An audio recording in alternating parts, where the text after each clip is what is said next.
Whoa, that's a lot of writing on the screen. But in this video, I just want to briefly go over what I think are Dino game changers. That is, we had Node, but what does Dino really offer that is better, in my opinion, than Node? We've learned what the internal architecture of Dino is and how that's different from Node, but at the end of the day, who cares? As programmers, we just want to be productive. We want to be able to build things, and we want to build things well. How does Dino help us do that? Now, all of these topics that you see here are things that we're going to really dive deep on and learn as we go through the course. As we're building our applications, we're going to really understand them. But I want to introduce these topics to you. Some of them we've already learned, just so that you're aware.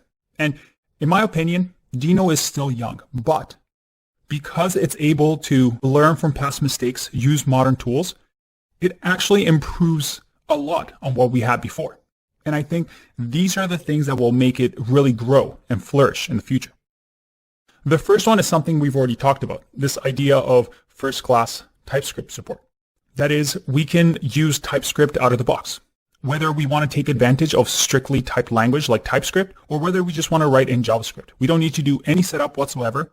If we want to use TypeScript, all we need to do is use a .ts file. If we want to just use JavaScript, a .js file. Nice and easy, unlike Node, where you had to install an npm module like DS Node. Next is we have this idea of ES modules. You see, when we first got Node in 2009, JavaScript didn't really have its own module system.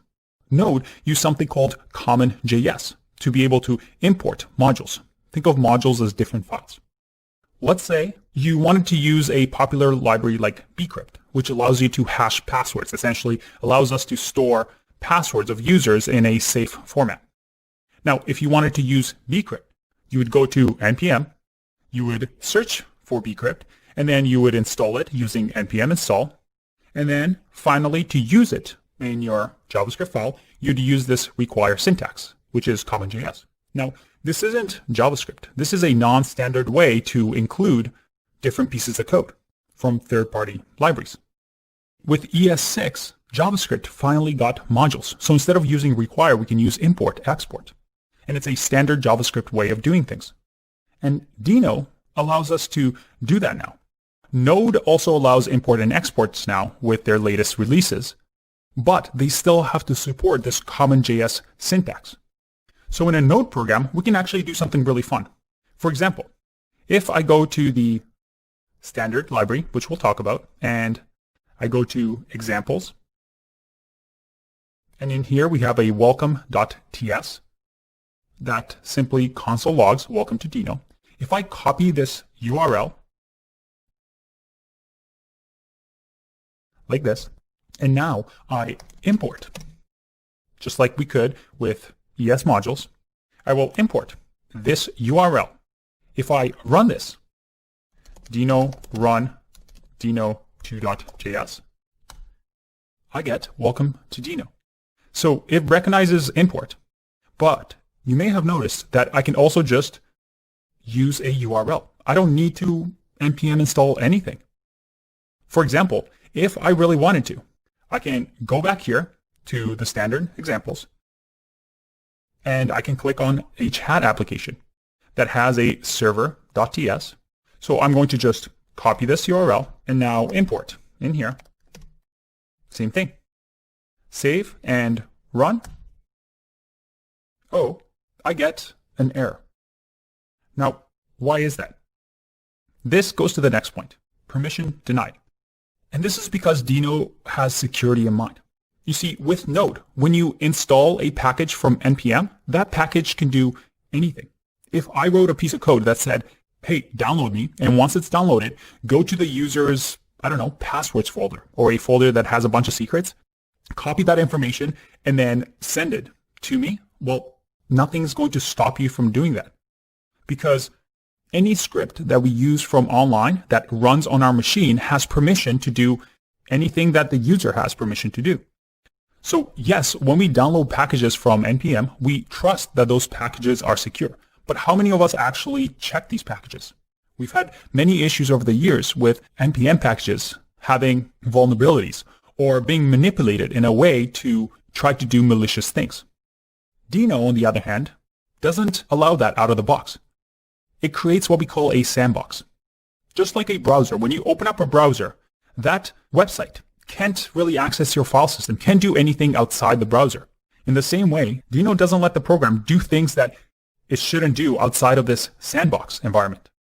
And it's saying, hey, this program that you just downloaded from somewhere online is asking for network access to open up one of your ports. So in order for me to allow that, I have to give it the permission. So I have to say --allow -net. And we'll get into some of these security features later on in the course. But by doing this, I'm now saying, yes, I will allow this script because I trust it to open up a chat server. And I go to localhost 8080. I have a chat application. I can say, hello. I can click send, and I have hello. Now, because we don't have to use NPM, and because we can import scripts just by using URLs, that means we don't necessarily need a centralized place to have modules. For example, NPM is owned by Microsoft, and Microsoft, well, controls that registry of packages. People put their JavaScript code over there, and people from around the world can download it. But by having this decentralized place and decentralized ways to distribute packages, sure, we'll have centralized places that will maybe collect packages, like even Dino has over here, third-party modules. I myself can host anywhere in the world, any way I want, as long as I have a URL with my script, I can share it with anybody. And that brings in a lot of neat features. Finally, Dino also has something that's very common in a lot of languages, like Python, a standard library. This is a library that the creators of Dino, that the contributors of Dino have actually approved. So although it doesn't come out of the box with Dino, it has these modules that are really, really useful, that have been tested, that have been made sure to work properly, and that are constantly updated. If we go to the Dino documentation, we see the standard library here. And these are all the things that are standard, that we can trust are good packages. For example, the FS module, which allows us to access file systems. Or the HTTP module, which allows us to create servers that we're going to be using. By having a standard library, we all can standardize on some of the often used features, like creating an HTTP server, versus in Node land, where anybody creates a bunch of packages and we have to decide which one's good, which one's not. This doesn't mean that we can't have packages or modules outside of the standard library. We have third-party modules, which again are created by the community. So for example, Bcrypt over here that we talked about on NPM, we have Bcrypt for Dino land as well. And you see here that we can just import it like this. We don't have to require it like we did with Bcrypt. We don't have to NPM install anything. This video is getting a little long. We're halfway through, just a few more to go. Let's take a break and I'll see you in the next one. Now, next, another great thing about Dino is that it has built-in tooling. You see, to have a professional Node setup, you would, let's say, include TypeScript, so TS Node. You would maybe include Jest as a testing library, Prettier maybe to format your code, or NodeMon to check file changes. Dino, on the other hand, has everything built in. It means that with Dino, when we installed it, it comes already with a testing library. It comes with formatting. It comes with file watchers, with bundling. So instead of having to decide what test library to install, what formatter should I install, all these things are taken care of for you. As a community, we all have a standard. Everybody just uses the same tools. And as someone that's been working with Node for a while, having that standardization and having everything built in out of the box just makes things so much nicer. It also means that when we look at code examples online, most of the code we're going to understand because everybody's using the same tools. The next one, this is a big one. It's this idea of browser-compatible API. It means that a simple Hello World program in Dino is just that, a JavaScript program that can run on the browser. As a matter of fact, in Dino, unless you're using the Dino namespace that we've seen before, programs should just run on the browser without changing anything. Now, with Node, we had things like the global keyword that is, well, not part of the browser. If I used global in the developer console over here, I'll get an error. If I use the require syntax, I get an error because Node isn't really JavaScript. But with Dino, as long as I'm not using the Dino namespace, pretty much everything else is browser compatible. So if we go back to Dino and look at the runtime API, although we have things that browsers can't do, such as copy file or copy file sync, which allows us to access the file system, so work with the computer.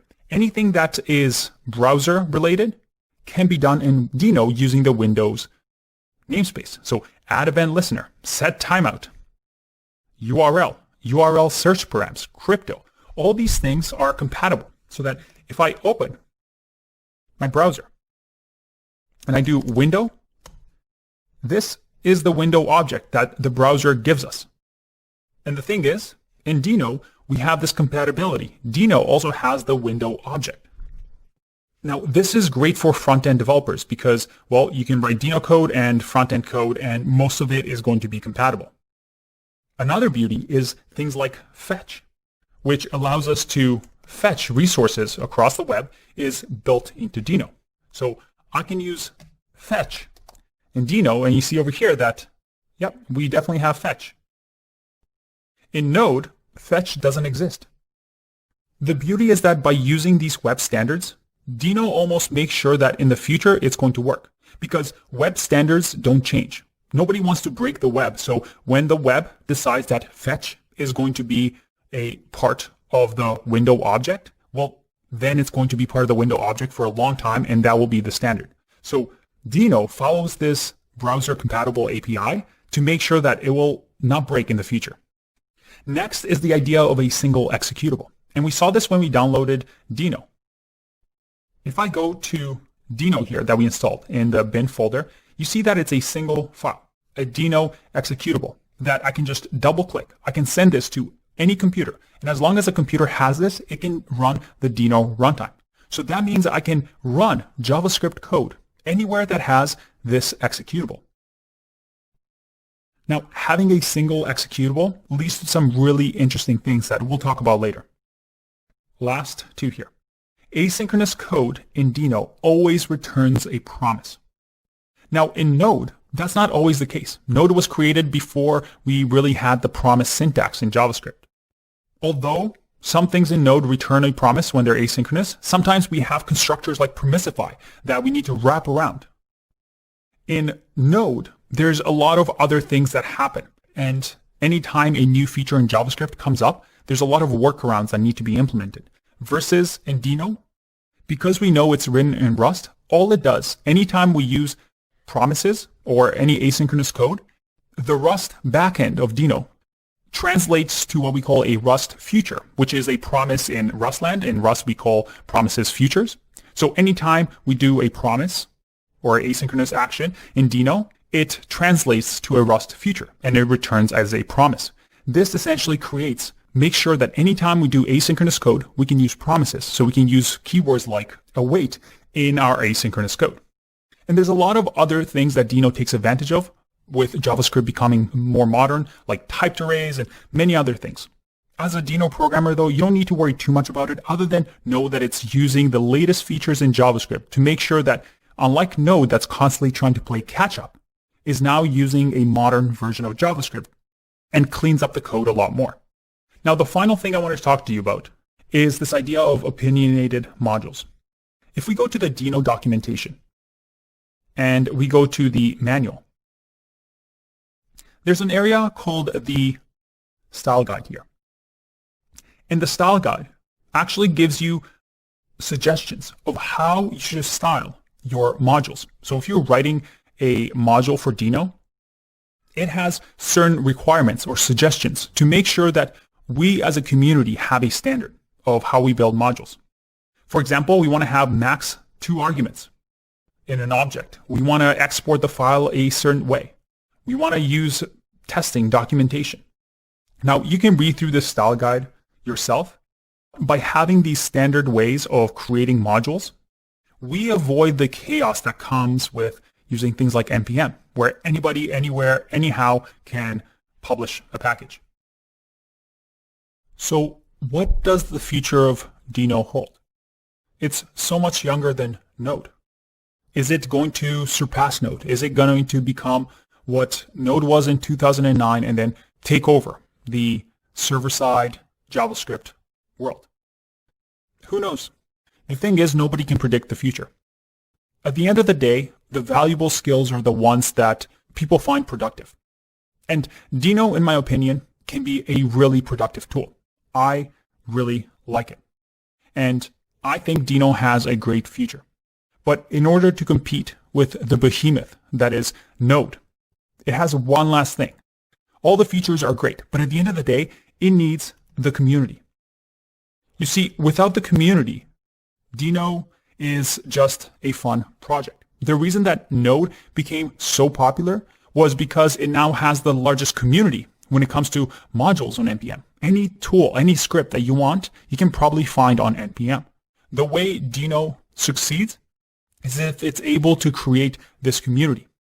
And as long as people start building modules for Dino, start getting involved in Dino, and start working, and companies start building projects with Dino, then the underlying architecture, the features, and the way that it's designed is better than Node. So this is the last missing piece. If the community forms around Dino, there's nothing stopping Dino from being the ultimate JavaScript runtime. And for me personally, I'm heavily invested in Dino because I think this is a gamble worth taking. I'll see you in the next one. Bye-bye. I want to take a quick video to talk about this single executable feature of Dino. And we should already know this by now, right? Dino is a single executable right here. It's just one file over here, what we call an executable. On Windows, there will be a .exe file where we can double click and run Dino. Now, Dino takes the role of what we call a runtime, but also a package manager, right? It uses the standard browser compatible protocol for loading modules, which is, well, URLs. When I run something like import here, Dino acts like a package manager, right? It downloads this and then runs it for me. Or let's say here, I'm going to say console log hi. Or you know what, let's do hello. Now, if I save this, is this a single executable file? Not really, right? I have the runtime, and I give this Deno2.js file to the runtime to run it, and it runs it for me. But it's not one file, it's two files. It's the Deno single file executable and the Deno2.js. Now, the reason I wanted to do this video is because of a potential future feature that I think could be the killer feature for Dino. And if you go to the Dino repository, it's one of the most liked and loved features that I hope in the future we're going to see. Now, if you read this comment, let's see if we understand this. Is there any way to support compiling Dino scripts into a single executable? This person saw single executable as a feature, but the code that follows seems to suggest it's Dino as the single executable, not the programs executed with it. So a language like Go actually has this. So if you run go build main.go, it actually creates a single executable file. And Dino is currently working on this feature. It's currently on the long-term roadmap. But what this means and why this is so exciting, I will be able to write programs like this, obviously more complicated than this, and then combine it into the Dino runtime, into a single file. Imagine this Deno2.js and the Dino executable combined into one executable, and this can now be moved anywhere in the world to any computer. What this means is that you can run a program without any external dependencies. That means I can run a program without installing anything. I can make sure that this program runs on any computer in the world because it has what we call no dependencies. It's not dependent on anything. Unlike Node that has the Node modules folder that has a ton of packages that need to be installed in order to work, we can potentially have a single executable of our programs. A simple drag and drop that we can move to anywhere in the world. And if you're new to programming, this doesn't seem like a big deal, but Trust me, one of the biggest pains that you have as a programmer is getting your code to run on a different machine. Millions of dollars have been spent trying to solve this issue. And if Dino is able to do this, this is going to be a killer feature. Let's talk about security. Now we know that Dino comes with some really nice security features, such as permissions when we try to run a program and it needs access outside of the regular program, maybe environment, maybe file permission, maybe network permission. It's going to give us an error and say, hey, are you sure you want to allow this program access? This is what we call a sandbox. We want an area, as if you're having a child.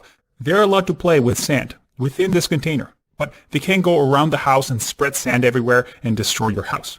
In the same manner, most programs have this idea of sandboxes. When it comes to security practices and programming, the general rule is to not trust anybody. If you're not writing your own code, if you're accepting user permission, user input, if you're using third-party modules, you shouldn't trust anybody. You shouldn't just assume that people have good intentions or that users send you the correct information. So we have this sandbox environment to make sure that people don't have access to places that they shouldn't have access to. Most security vulnerabilities are exactly that. People getting access to a location on the computer that they shouldn't have access to. This idea of security is everywhere in computer programming. For example, initially we had things like virtual machines or VMs where we could deploy our apps, and there would be a little computer inside another computer that had its own operating system, its own memory, so that you were contained in that sandbox. Then we got things like containers and Docker, where now we can deploy containers and we can set within those containers permissions of what access and permissions we allow into the container and out of the container. But this is something we see every day as well. For example, your browser is sandboxed. When we run a website, that website only has permissions within your tab. It can't really go outside of your browser tab and access memory or information from anywhere else. Same with your iPhone, for example. When you want to take a picture on an app, it will usually ask you for permission. Hey, can I access your camera? Hey, can I access your photos? All over computing, we have this idea of sandbox. But all of these are things that run programs. But even inside of them, using Dino, even before we deploy to these areas, we can have our own code sandbox. And that's what Dino does. Yes, we can have a security measure in place in a container. But even before that, by adding security layer to Dino, we can be extra sure, especially when we use code that we didn't write. For example, on a Node.js app, there's nothing stopping somebody from stealing, let's say, your secrets from your computer, such as an SSH key. For example, you download ESLint, a popular Node package. You download it, but somebody had just modified it. And that modified ESLint package is going to access your file where your SSH keys are stored and then steal it and sending it to the attacker's server. So this is why we usually install Node packages from people that we trust. But we can never be certain of projects. Code can be modified, projects can become stale, projects can be hacked. Instead of just trusting, we can make sure that if we're ever running a program with Dino, that we give it the right permission. For example, if we never need a program to access files, then why should we give it access to that file? As Ryan Dahl said, your linter shouldn't get complete access to your computer and network. You should only give it access to what it needs. At the end of the day, it goes back to this philosophy that Dino is kind of like a browser. Just like a browser doesn't give you permission to do things, Dino doesn't give you permission unless you specifically allow it. Now, we'll explore this idea of security even more, but I want to point out an interesting thing that we can now do. Because with permissions, we can give environment access, network access, file system access, even running things like sub-processes. How do we know what permissions Dino allows us to have? Well, let's go check out the code. We go to the Dino repository and let's think, well, the permission errors are getting in our CLI or command line interface. That's where we get the error. So let's check out that folder. And if we go here, let's go to let's see if we see the permissions. All right, we see the permission over here for Rust, so that is in .rs, so that is Rust, and there should be one permission for TypeScript as well. Let's see. Let's go to JS.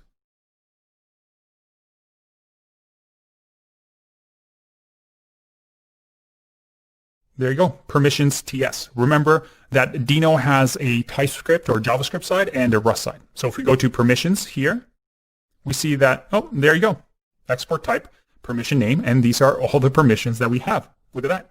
And it also says, hey, keep these in sync with the CLI permission in the Rust side of the code. So again, if we go back to the Rust side of the code, where was it? Permissions.rs. There we go. These are our permissions. In Rust, if I scroll through, there you go. We have some Dino permissions in here as well.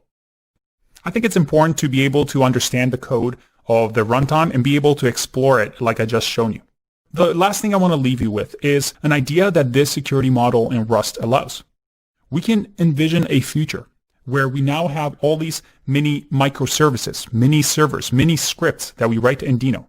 Each one has its own Dino executable, that is its own Dino runtime, and each one has certain permissions that it has. Maybe this one has permission to write to files. Maybe this one has permissions to read the environment or plugins. We can fine-grain control of each server so that instead of giving access to everything, each server or each script has its own permission. And we can build a microservice architecture with security in mind where each piece of software only has access to what it needs. And if it ever uses third-party modules or code that other people have written, they only have access to this piece over here instead of the whole system. This is more of a big picture concept, but it shows the importance of having this fine-grained security feature that Dino allows. I'll see you in the next one. Bye-bye. Let's build a simple Dino program to output our environmental variables and look at what we can do to make managing the required permissions a little bit easier. Let's start by creating a file, main.ts, and we're just going to log a hello message. So we're going to use console.log and say hello. The only thing is, we're not happy with just an arbitrary hello. We want this to be customized based on who you are. Remember that path variable when we were installing Dino? There's another variable called user on macOS and Linux and username on Windows that we can use to get the current user's name.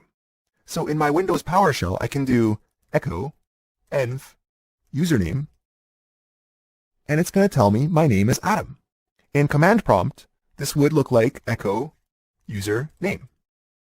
And in Bash, on macOS or Linux, we can do echo user. All right, so back in Dino, we can use this built-in Deno.env object, which we can see here has a get, a set, and a toObject function. And we're going to use this .get, which we can see retrieves the value of an environmental variable to get our user variable. And again, on Windows, this would be username. Okay, so what happens when we try to run this program? Well, we'll do Deno run, and then the name of our file, so main.ts.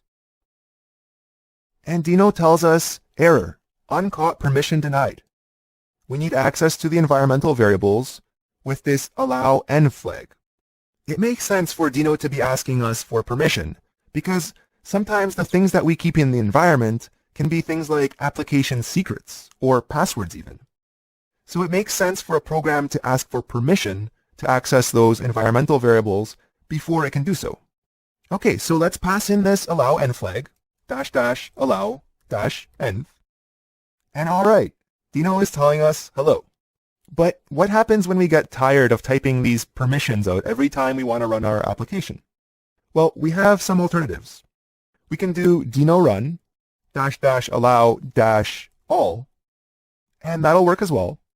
Or we can do the short form of this, which is -a.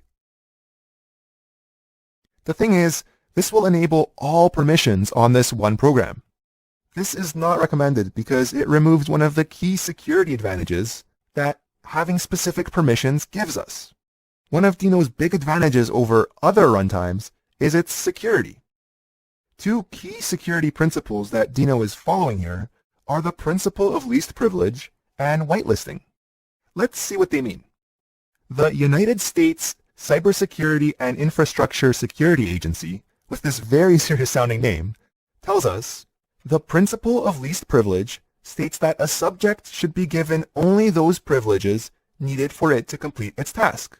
Makes sense, right?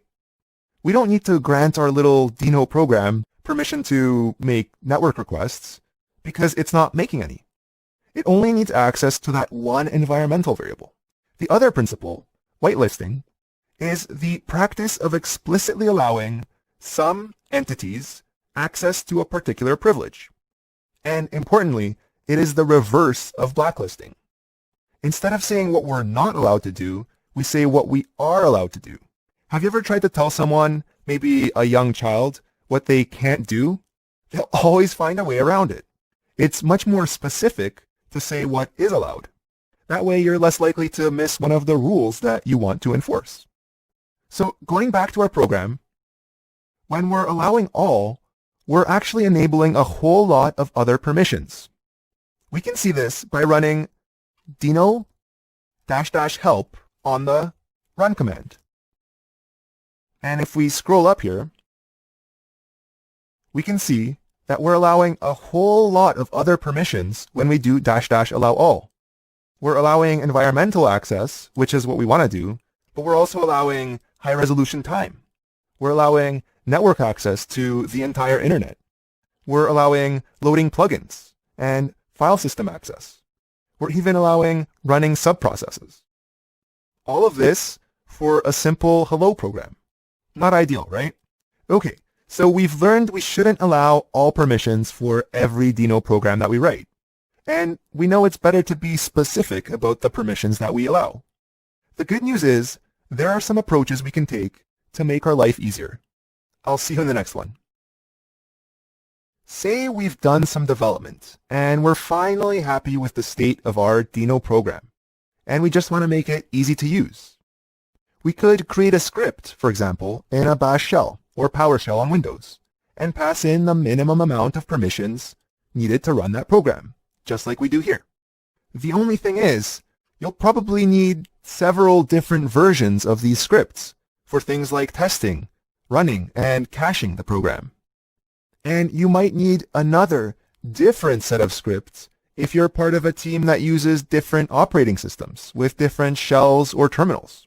Dino provides a command to do this in Deno install. This will install a Dino program complete with all the permissions that it needs to execute. Once installed, you can access the program from anywhere in the path, the very same path we used when we were installing Dino. So we can do Deno install and then pass in our permissions --allow -env and the name of our program, main.ts. Exactly the same as if we were running Dino run, just with install here. And as we run this, we can see that Dino compiles our file and then installs it. We can now run Deno-example anywhere in our terminal, just as if it were any other program, like VS Code. This is pretty great. Conveniently installing and distributing our programs is something Dino makes very easy for us. But why was our executable called Deno-example? Well, if we do Deno help install and scroll up, we can see that, first of all, we can change the executable name by passing in this flag, but also that the executable name is inferred by default. So Dino attempts to take the file name as the executable name, but if the file name or the file stem is something generic, like main, mod, index, or CLI, then it takes the file name of the parent path, which in this case is Deno-example, the name of our folder. Okay, that's going to be really useful. But in a development environment where our code is constantly changing, we don't want to have to continually install and uninstall our programs. For development, we're going to have to use something like a task runner. We'll learn more in the next video.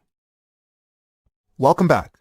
Something that'll come in useful as we build larger, more complex Dino programs that require more and more permissions and different configuration is a task runner.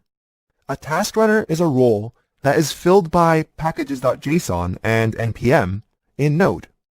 One common example of a task runner that's not tied to any language is the GNU Make tool. This is a build automation tool that is most often used with languages like C and C++, although it can be used with any language. And it's used to create one file with a set of commands that we can run to do various different things that we need to do as part of our development process. Make has inspired a whole slew of different Make-like programs, including Ant, Rake, MS-Build, and many others. You might have heard of some of these. In fact, there's this entire derivatives page with a whole history around different versions of Make. Fortunately for us, Dino has its own variant of Make called Drake. If we go to the Deno.land site and browse to our third-party modules page, we can do a search for Drake, and we can see that it is a Make-like task runner for Dino. And if we scroll down here, we can see that Drake files, or the files that define Drake tasks, are actually just TypeScript files that Dino can run.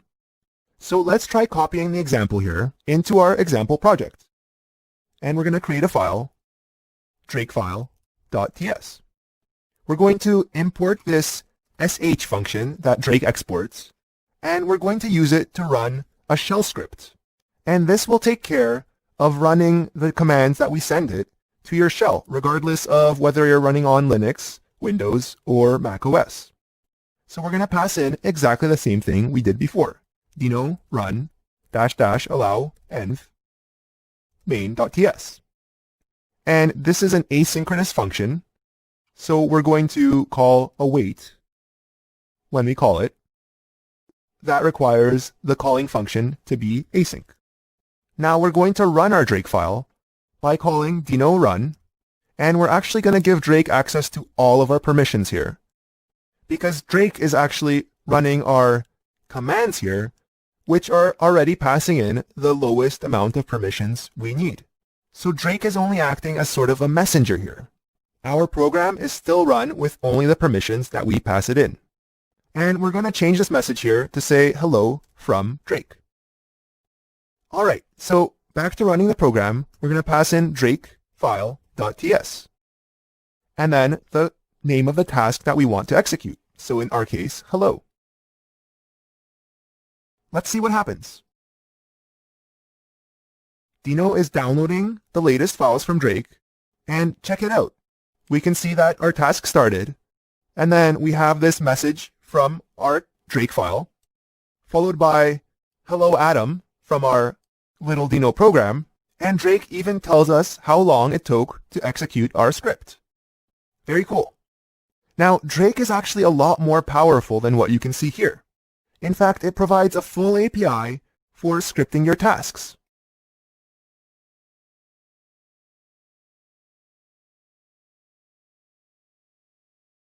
In fact, Drake files are actually fully featured Dino TypeScript programs.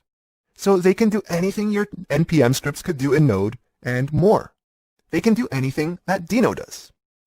Now, you should have a more complete understanding of the different options that you have for running your Dino programs with the correct permissions. And don't worry, in case you didn't understand anything from this Drake program, we'll be covering everything we did here in more detail throughout the course. See you in the next one.